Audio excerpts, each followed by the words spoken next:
Hello students, स्वागत है आपका अजय पांडे लेक्चर्स के इस नए वीडियो में।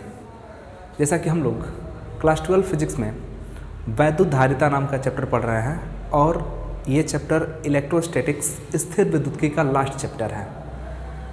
तो आज का हमारा टॉपिक है गोलीय संधारित्र। गोलीय संधारित्र स्फेरिकल कैपेसिटर। गोलीय संधारित्र स्फेरिकल कैपेसिटर की धारिता। तो आज हम लोग इस वीडियो में हम लोग क्या निकालेंगे? गोलीय संधारित्र की धारिता निकालेंगे। तो सबसे पहले बात कर लेते हैं कि गोलीय संधारित्र है क्या। तो जैसा कि हमने अपने पिछले वीडियो में बताया था कि संधारित्र जो है कई प्रकार के होते हैं। वहाँ पर हमने बताया था कि समांतर प्लेट संधारित्र, जैसा कि हम लोग पढ़ चुके हैं। उसके बाद हमने बताया था गोलीय संधारित्र। तो गोलीय संधारित्र नाम ही है, कैसा होगा? गोल होगा। गोलीय संधारित्र कैसा होगा? गोल होगा। तो गोलीय संधारित्र की धारिता कैसे निकालेंगे? तो आइए इस गोलीय संधारित्र की धारिता निकालते हैं। तो फिलहाल हम एक संधारित्र मान लेते हैं कि एक संधारित्र पहले बनाते हैं।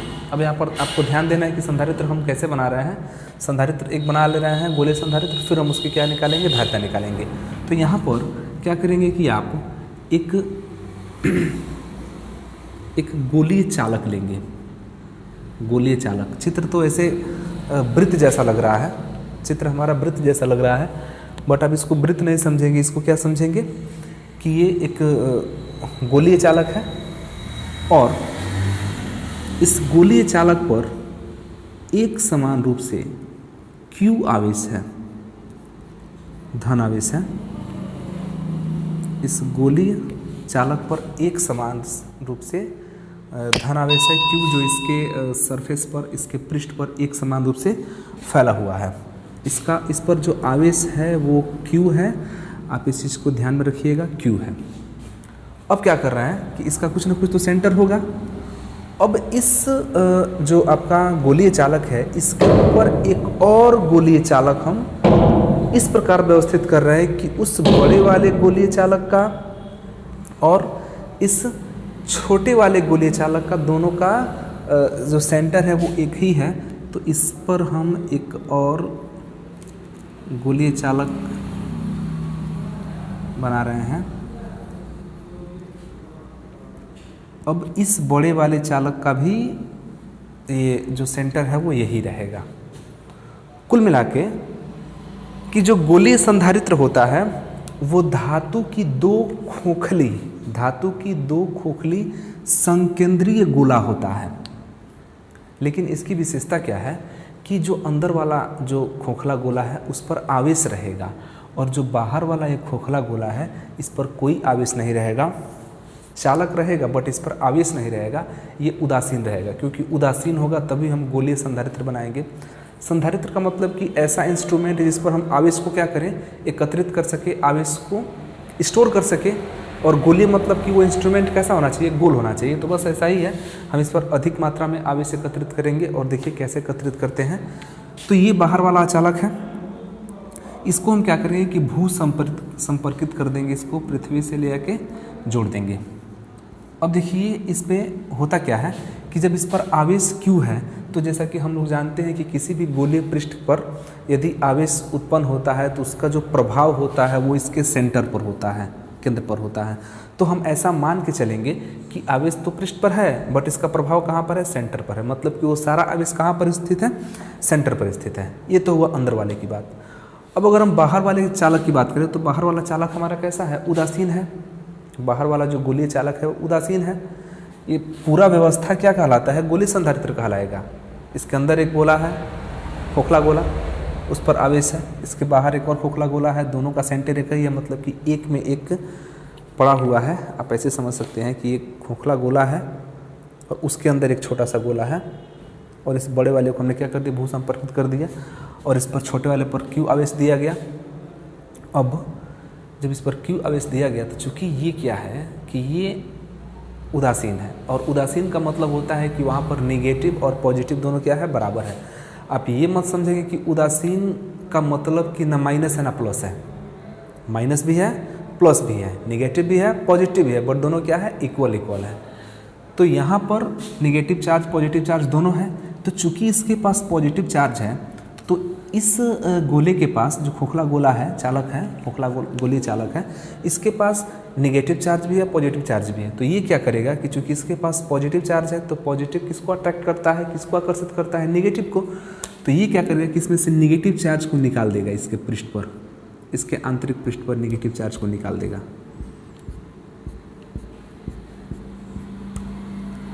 निकाल देगा इसे। और इसके बाहरी पृष्ठ पर प्लस को लगा चला जाएगा। मतलब कि अब बाहर प्लस क्यों जाएगा, बाहर प्लस इसलिए जाएगा क्योंकि प्लस है तो प्लस को तो अपने तरफ खींचेगा नहीं, आकर्षित नहीं करेगा। प्लस प्लस को धक्का देता है, तो जब धक्का देगा तो प्लस को कहाँ करेगा, ये बाहर कर देगा, और माइनस को इसके इंटरनल सरफेस पर, आंतरिक सरफेस पर ले लेगा। और जो प्लस यहाँ पर क्रिएट हो रहा है, ये जितना प्लस यहाँ पर क्रिएट होगा वो सारा का सारा इस तार के माध्यम से पृथ्वी के अंदर समा जाएगा। और इस प्रकार अंदर वाले गोले पर जितना प्लस चार्ज रहेगा, बाहर वाले गोले पर, गोले के आंतरिक सरफेस पर उतना ही माइनस चार्ज अपने आप क्रिएट हो जाएगा, अपने आप उत्पन्न हो जाएगा। और इस प्रकार हमारा गोलीय संधारित्र बन जाता है। ये हमारा बन गया गोलीय संधारित्र। तो इसी गोलीय संधारित्र की धारिता ज्ञात करनी है कि हम कैसे निकालेंगे। तो गोलीय संधारित्र या किसी भी संधारित्र की अगर आप धारिता की बात करें तो धारिता का जो फॉर्मूला होता है वो होता है C = Q/V। तो Q हमने तो आवेश माना है कि इस पर माना +Q आवेश है, और जैसा कि इस पर जब हम +Q मान लिए हैं तो ये ऑटोमेटिकली क्या हो जाएगा, -Q हो जाएगा। तो चूंकि इस स्फेरिकल जो कंडक्टर है, स्फेरिकल जो सरफेस है, इसका भी सेंटर तो यही है, मतलब कि ये भी जो नेगेटिव चार्ज है इसका भी जो प्रभावी स्थान होगा वो यहीं पर होगा। ऐसा माना जा सकता है कि सारा का सारा माइनस चार्ज कहाँ पर है, इसके सेंटर पर है। इसका भी सारा पॉजिटिव चार्ज इसके सेंटर पर प्रभावी होगा, और इसका भी सारा माइनस चार्ज इसके सेंटर पर प्रभावी होगा, है यहीं पर, लेकिन प्रभाव कहाँ दिखाएगा, यहाँ पर दिखाएगा। तो कुल मिला के अब ये संधारित्र हमारा बन चुका है, यही आपका गोलीय संधारित्र है। और इसका एक हम चित्र दिखा रहे हैं आपकी स्क्रीन पे, उसको भी देख लीजिए गोलीय संधारित्र कैसे होता है। और फिर हम इसकी धारिता को निकालते हैं। तो धारिता की अगर बात करें तो धारिता का फार्मूला होता है Q/V। तो Q आवेश तो हमारे पास है, बट क्या नहीं है यहाँ पर V नहीं है, V नहीं है। तो हम V यहाँ से निकालेंगे कि इनके पृष्ठ पर, यहाँ पर इन आवेशों के कारण कुल विभव कितना है, क्योंकि इन आवेशों के कारण जब हम विभव निकालेंगे तभी तो हम इसकी धारिता निकाल सकते हैं। तो इन आवेशों के कारण हम यहाँ पर क्या निकालने जा रहे हैं, विभव निकालने जा रहे हैं। तो विभव निकालने के लिए हमको यह मानना पड़ेगा कि जो छोटा गोला है, छोटे गोले की त्रिज्या a, बड़े गोले की त्रिज्या b है। छोटे गोले की त्रिज्या a, बड़े गोले की त्रिज्या b है। तो यहाँ पर आप लिखने के लिए लिखेंगे कि माना एक गोलीय संधारित्र जो दो खोखले गोले से बना हुआ है, जैसा कि चित्र में दिखाई दे रहा है, जिनकी त्रिज्या क्रमशः a तथा b है, जिनकी त्रिज्या क्रमशः a तथा b है। इसमें a is less than b, a छोटा है अंदर वाला है, और b हमारा क्या है, बाहर वाला है, बड़े गोले की त्रिज्या है। इसमें छोटे गोले पर Q आवेश दिया गया है, जिसके कारण बड़े वाले गोले पर ऑटोमेटिकली -Q उत्पन्न हो गया। हमने बताया है कि -Q क्यों उत्पन्न होता है, क्योंकि यह उदासीन है, या प्लस चार्ज इस पे है, या उदासीन है तो इसका माइनस खींच लेता है, प्लस को बाहर कर देता है, और बाहर करता है तो ये क्या कर देता है, इसको पृथ्वी के अंदर भेज देता है, तो प्लस समाप्त हो जाता है और माइनस यहाँ पर उत्पन्न हो गया रहता है। तो छोटे गोले की त्रिज्या जो आंतरिक है उसकी त्रिज्या स्मॉल है, बाहर वाले की त्रिज्या b। और जैसा कि हम लोग जानते हैं कि C = होता है Q/V। तो कुल मिला के हमको यहाँ पर सारा मेहनत कहाँ पर करना है, V को निकालने में करना है, क्योंकि Q तो हमको पता ही है कि हमने Q आवेश दिया है, बट V नहीं पता है। तो V को यहाँ पर हम निकालेंगे, और V को निकालने में ही सारा गेम है। V अगर निकल गया तो V का मान यहाँ रखिए, और इस स्फेरिकल कैपेसिटर की धारिता निकल गई, कैपेसिटेंस ऑफ स्फेरिकल कैपेसिटर। तो आप V निकाल लेते हैं, V का मान यहाँ पुट करेंगे, रखेंगे, और इसकी धारिता निकल जाएगी। तो आइए V को निकालते हैं। तो V का मान अब अगर हम देखें तो यहाँ पर दो प्रकार का आवेश है, एक तो पॉजिटिव है और एक क्या है, निगेटिव है।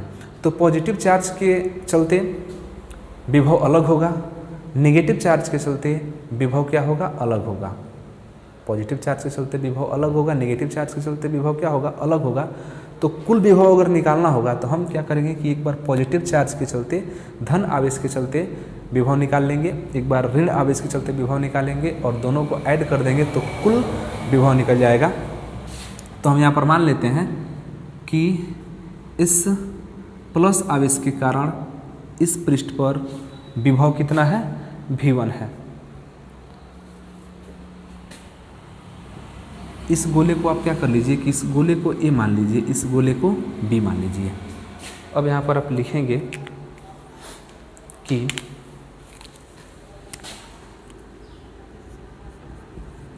गोले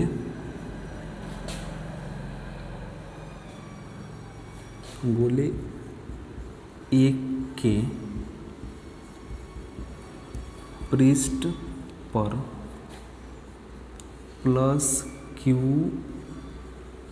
आवेश के कारण विभव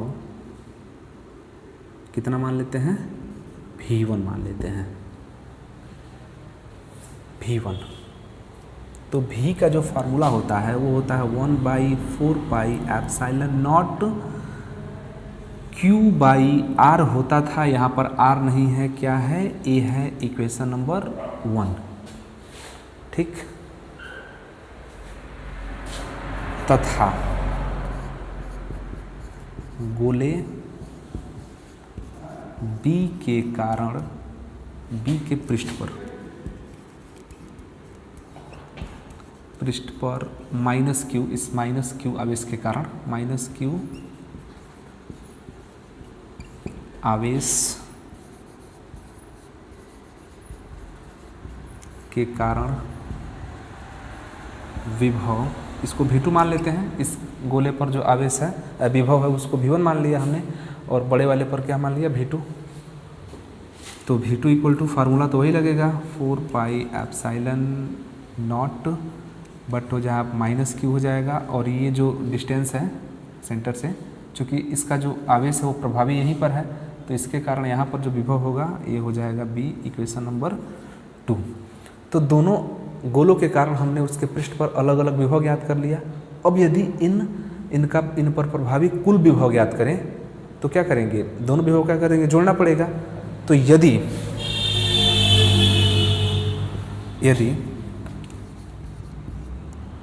संधारित्र का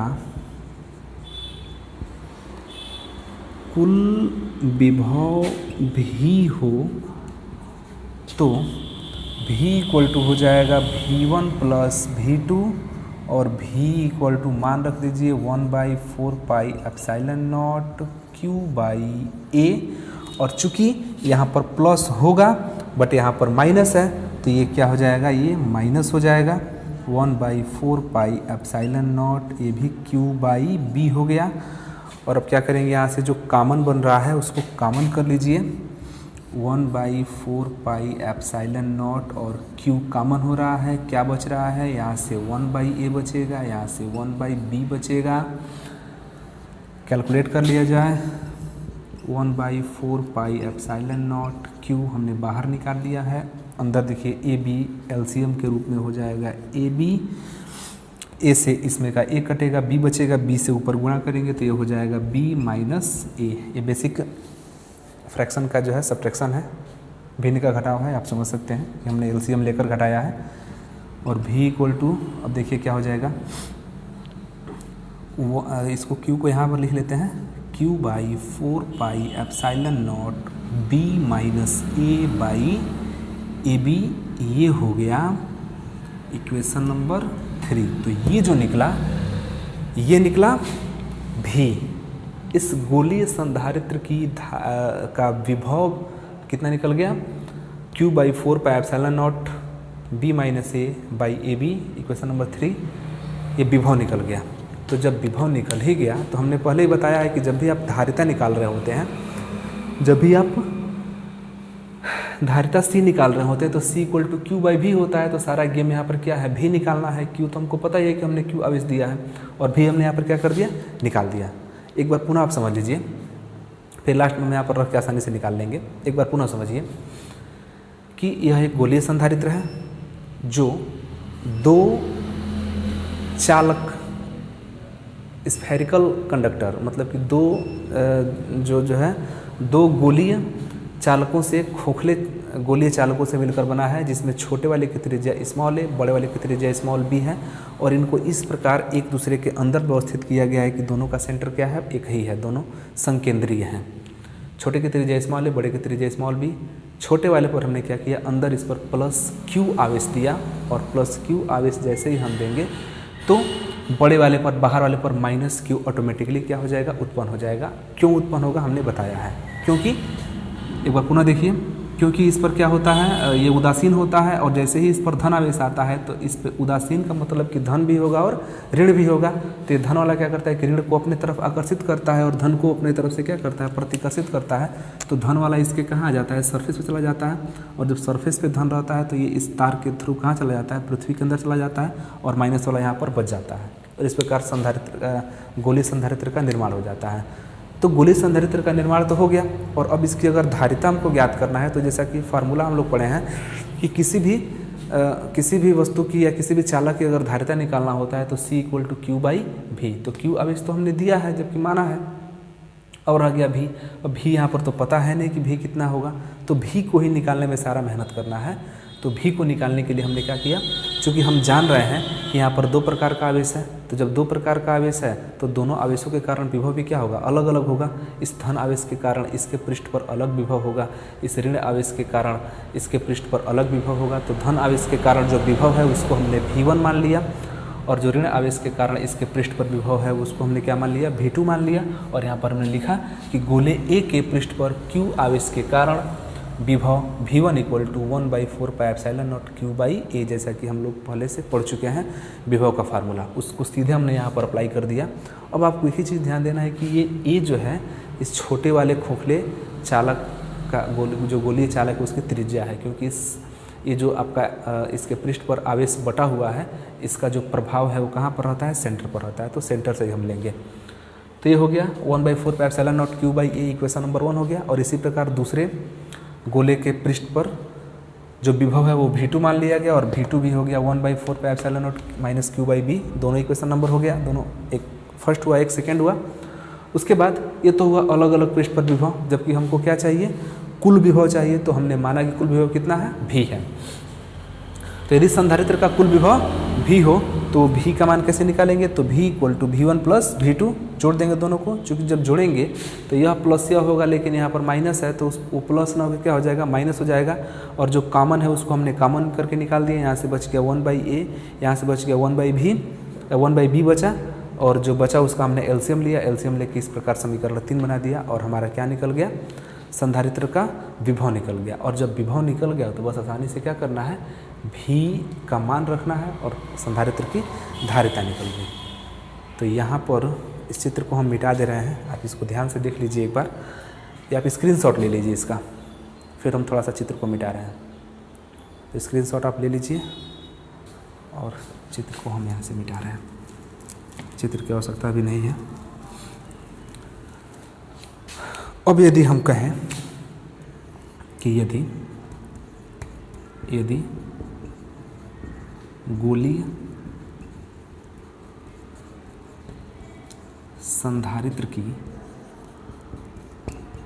धारिता C हो तो C हो तो हम लोग C का फार्मूला क्या जानते हैं, C इक्वल टू हम लोग जानते हैं Q बाई V। तो Q आवेश तो हमको पता ही है कि हम उस पर हमने Q आवेश दिया है, और V कितना निकल गया, V देखिए निकला Q by 4 pi epsilon not B minus A बटा AB, ये निकल गया। अब इसको हम लोग सॉल्व करेंगे तो जैसा कि अब जानते हैं ये थर्ड बटा कहाँ चला जाता है, ऊपर चला जाता है, तीसरा वाला बटा चला जाता है ऊपर, और यहाँ से ये कट जाएगा, ये चला जाएगा ऊपर, और इस प्रकार हो जाएगा C equal to 4 pi epsilon not, ये नीचे वाला सारा चला जाएगा ऊपर, ए बी बटा बी माइनस ए, या इसको ऐसे भी आप लिख सकते हैं C equal to 4 pi epsilon not A B बटा बी माइनस ए। तो ये जो निकला, ये निकला गोलीय संधारित्र की धारिता। और चूँकि गोलीय संधारित्र की धारिता का मात्रक क्या होता है, फैरड होता है, यहाँ भी आप फैरड लिख सकते हैं। तो ये हुआ गोलीय संधारित्र की धारिता। तो काफ़ी आसान कैलकुलेशन है, आप इसको अच्छे से समझ सकते हैं, स्क्रीनशॉट ले सकते हैं इसका। अब एक चीज़ यहाँ पर हम समझा दें कि अगर जो गोलीय चालक हमने बनाया, गोलीय जो संधारित्र हमने बनाया है, तो एक हमने छोटा खोखला गोला लिया, फिर उसके ऊपर एक बड़ा खोखला गोला लिया, बड़े वाले के अंदर छोटे को डाल दिया, इस प्रकार व्यवस्थित किया, दोनों का जो केंद्र हो क्या हो, एक हो। लेकिन जो इस छोटे गोले और बड़े गोले के बीच का जो जगह है, यह वाला मान लीजिए कि छोटा गोला है और ये बड़ा गोला है, तो जो बीच का जगह है, यहाँ पर क्या था, यहाँ पर तो हमने एयर माना है, हवा माना है। लेकिन यहाँ पर यदि कोई अन्य पदार्थ आ जाए, मोम आ जाए या जल आ जाए, कुछ जल तो ऐसे नहीं होता है, कुछ अन्य पदार्थ आ जाए, तो ये फार्मूला थोड़ा सा बदल जाता है, ये फार्मूला थोड़ा सा बदलता है। बस कोई पदार्थ आ जाता है और ऐसा पदार्थ मान लीजिए आ गया जिसका परावैद्युतांक क्या है, k है, जिसका परावैद्युतांक k है, तो इस पूरे डेरिवेशन में सिर्फ क्या बदलेगा, तो जहाँ पर ये एप्सिलॉन नॉट है उसके साथ साथ यहाँ पर क्या लग जाएगा, k लगता जाएगा। यहाँ ऐसे ऐसे k लगता जाएगा, जहाँ जहाँ एप्सिलॉन नॉट है वहाँ वहाँ आप k लिखते जाएंगे, k लिखते जाएंगे। सभी जगह हम लिख नहीं रहे हैं, हम अब मिटा दे रहे हैं इसको, आप वहाँ अपने आप लिख लीजिएगा। ऐसे जहाँ जहाँ एप्सिलॉन नॉट है उसके बगल में k लिखते जाएंगे। ये नहीं करें कि एप्सिलॉन नॉट को मिटा दें और फिर k लिख देना, ही एप्सिलॉन नॉट भी रहेगा और k भी रहेगा। तो जब आप इस एप्सिलॉन नॉट के पास जब k लिखते जाएंगे तो हर जगह वैसा लिख लेंगे, और जब ये नीचे से ट्रांसफ़र होगा तो ये एप्सिलॉन नॉट के पास ही k रह जाएगा, तो वो हो जाएगा C इक्वल टू इस प्रकार 4 पाई एप्सिलॉन नॉट, बस यहाँ पर k लग जाएगा, बाकी सारा चीज़ वही है,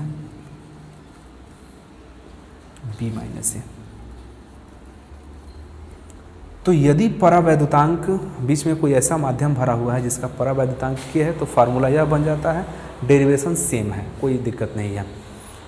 और वैसे निर्वात के लिए और एयर के लिए k का मान क्या होता है, 1 होता है। तो हमने माना है कि उसके बीच में क्या है, एयर है, हवा है, तो वैसे k का मान जब 1 रख देंगे तो यहाँ पर मिल भी जाएगा। तो ये काफ़ी आसान है, आप इसका स्क्रीनशॉट ले लीजिए एक बार। और ये हमारा रहा गोलीय संधारित्र की धारिता। तो ये टॉपिक आपको कैसा लगा, समझ में आया या नहीं आया, उम्मीद है आया होगा। आप हमें कमेंट बॉक्स में ज़रूर लिखें, और यदि आप हमारे चैनल पर नए हैं तो चैनल को सब्सक्राइब कीजिए, वीडियो अच्छा लगे तो अपने दोस्तों के पास शेयर कीजिए, लाइक कीजिए। फिर मिलते हैं अगले वीडियो में एक नए टॉपिक के साथ, तब तक के लिए धन्यवाद।